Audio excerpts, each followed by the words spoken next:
Hi అండి. ఇంట్లోనే ఈజీగా ఓవెన్ లేకుండా స్టవ్ మీద బటర్ కేక్ ఎలా తయారు చేసుకోవాలో ఇప్పుడు నేను మీకు చూపిస్తాను. వీడియోని ఫుల్గా చివరి వరకు చూడండి. మీరు ఫస్ట్ టైం చూస్తున్నట్లయితే వీడియోని లైక్ చేయండి, అలాగే ఛానల్ని సబ్స్క్రైబ్ చేసుకోండి. ముందుగా ఒక బౌల్లోకి బటర్ తీసుకోవాలండి. ఒక 100 గ్రామ్స్ బటర్ అయినా తీసుకోవాలి. ఇంట్లో తీసుకున్న వెన్న అయినా పర్వాలేదు, లేదా బయట మార్కెట్ నుంచి తెచ్చుకున్న వెన్న అయినా పర్వాలేదు. ఒక 100 గ్రాముల వెన్న వరకు తీసుకుని దాన్ని బాగా బీట్ చేసుకోవాలి. రూమ్ టెంపరేచర్లో ఉన్న బటర్ అయితే చాలా సాఫ్ట్గా ఉంటుంది, త్వరగా కరుగుతుంది. సో దాంట్లోకి 1 కప్పు షుగర్ వరకు యాడ్ చేసుకుంటూ ఉండాలి. చూస్తున్నారుగా, ఇలా కొద్దిగా షుగర్ని మధ్య మధ్యలో వేసుకుంటూ కలుపుకుంటూ ఉండాలన్నమాట. ఒకేసారి కాకుండా కొద్దిగా యాడ్ చేసుకోవాలి. ఇలా బాగా మిక్స్ చేసుకుంటే షుగరు బటర్ కూడా బాగా మిక్స్ అయ్యి బాగా క్రీమీగా వస్తుందండి. ఇలా క్రీమీగా వచ్చేంత వరకు బాగా బీట్ చేస్తూనే ఉండాలి. ఎలక్ట్రిక్ మిక్సర్ వాడితే ఇంకా త్వరగా అవుతుంది. నేను అలా కాకుండా జస్ట్ హ్యాండ్ విస్కర్తో చూపిస్తున్నాను కాబట్టి కొంచెం టైం పడుతుంది. సో అలాగా బాగా బీట్ చేసి క్రీమీగా వచ్చేంత వరకు బీట్ చేసుకోవాలి. నెక్స్ట్ ఇప్పుడు ఒక గుడ్డుని పగలగొట్టి వేసుకోవాలి. నేను ఇందులో 3 eggs పడుతున్నానండి. ముందు ఒక గుడ్డు మాత్రమే వేసి బాగా బీట్ చేయాలి. చూడండి, గుడ్డు ఇంకా బటర్ మొత్తం మిక్స్ అయిపోవాలన్నమాట. చూడండి, ఇలా క్రీమీగా రావాలి. నెక్స్ట్ వచ్చిన తర్వాత ఇప్పుడు మరొక గుడ్డుని యాడ్ చేసుకోవాలి.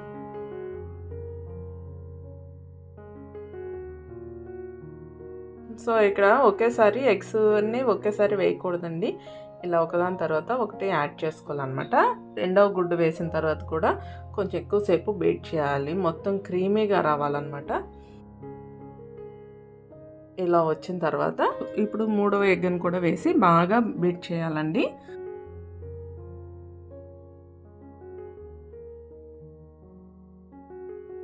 సో ఎక్కువసేపు బీట్ చేయాలన్నమాట. ఇలా బీట్ చేయడం వల్ల మొత్తం క్రీమీగా వస్తుంది, బ్యాటర్ మొత్తం క్రీమీగా వస్తుంది. ఇప్పుడు జల్లించి పెట్టుకున్న మైదా పిండిని 1 కప్పు పిండిని తీసుకొని ఇలా కొద్దిగా వేసుకుంటూ కలుపుకోవాలి. ఓవర్గా మిక్స్ చేయకూడదండి, పిండి ఉండలు లేకుండా కలుపుకోవాలన్నమాట. కాబట్టి పిండిని కొద్దిగా వేసుకుంటూ మిక్స్ చేసుకోవాలి. సో చూడండి, ఈ విధంగా మిక్స్ చేయాలన్నమాట.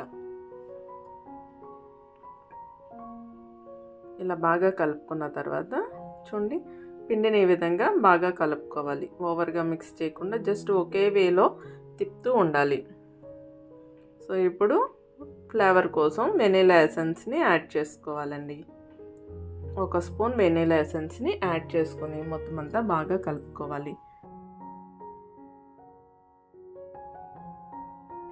ఇప్పుడు చివరిగా 1 స్పూన్ బేకింగ్ పౌడర్ వేసి దానిపైన కొద్దిగా పాలు పోసి బాగా మిక్స్ చేసుకోవాలి.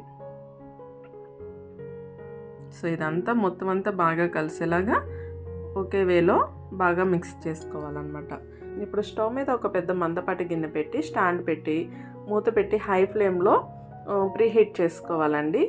ఈలోపు మనం ఎందులో అయితే కేక్ వేయాలనుకుంటున్నామో ఆ కేక్ టిన్కి బటర్ పేపర్ వేసి కొద్దిగా బటర్ అప్లై చేసి కొద్దిగా మైదా పిండి వేసి డస్టింగ్ చేసుకోవాలి. బటర్ పేపర్ లేకపోతే కనుక గిన్నెకి బటర్ అప్లై చేసి మైదా పిండి వేసి డస్టింగ్ చేసుకున్నా పర్వాలేదండి, కానీ కొంచెం త్వరగా మాడిపోతుంది కేకు.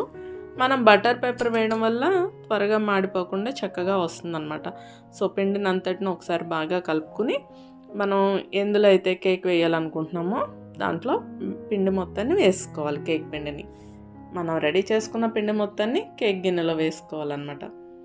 చూడండి, పిండి ఎంత చక్కగా వచ్చిందో. ఇలా క్రీమీగా వస్తే కేక్ అయితే పర్ఫెక్ట్గా వస్తుందండి, చాలా బాగా వస్తుంది. బటర్ కేక్ అయితే చాలా బాగుంటుందండి, ఖచ్చితంగా ట్రై చేయండి.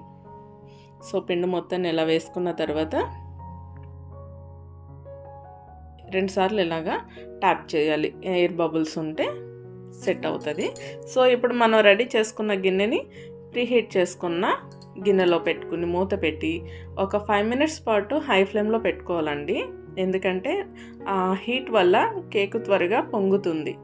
సో హై ఫ్లేమ్లో పెట్టిన తర్వాత 5 మినిట్స్ తర్వాత మంటను పూర్తిగా తగ్గించి సిమ్లో పెట్టి ఒక 40 మినిట్స్ వరకు బేక్ చేసుకోవాలండి. సో ఇక్కడ చూడండి, కింద సైడ్స్ మొత్తం మంచిగా కలర్ వచ్చింది. చెక్ చేస్తే చూడండి, చేతికి కూడా అంటుకోవట్లేదు కదా. సో బాగానే బేక్ అయింది. అదే ఓవెన్లో పెట్టుంటే పైన కూడా మంచి కలర్ వస్తుందండి. పైన కింద కూడా మంచి కలర్ వస్తుంది ఓవెన్లో అయితే. మనం స్టవ్ మీద పెట్టాం కాబట్టి పైన మాత్రం కొంచెం వైట్ కలర్లో ఉంది, కానీ కేక్ మొత్తం బాగా బేక్ అయింది. పైన కలర్ ఒకటే రాలేదు కానీ బాగా బేక్ అయింది. ఇప్పుడు కొద్దిగా లూజ్ చేసుకుని ప్లేట్లోకి ట్రాన్స్ఫర్ చేసుకోవాలి. చూడండి కేక్ ఎంత చక్కగా కాలిందో. సో మంచి కలర్ అయితే వచ్చిందండి.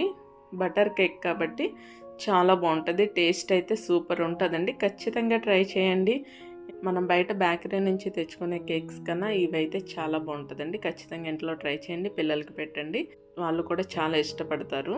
కేక్ మొత్తం పూర్తిగా చల్లబడిన తర్వాత మీకు నచ్చిన షేప్లో పీసెస్ని కట్ చేసుకుని ఒక డబ్బాలో స్టోర్ చేసుకుంటే 1-2 రోజుల వరకు చక్కగా ఉంటాయి. ఈ లోపే పిల్లలు ఉంటే చక్కగా తినేస్తారు.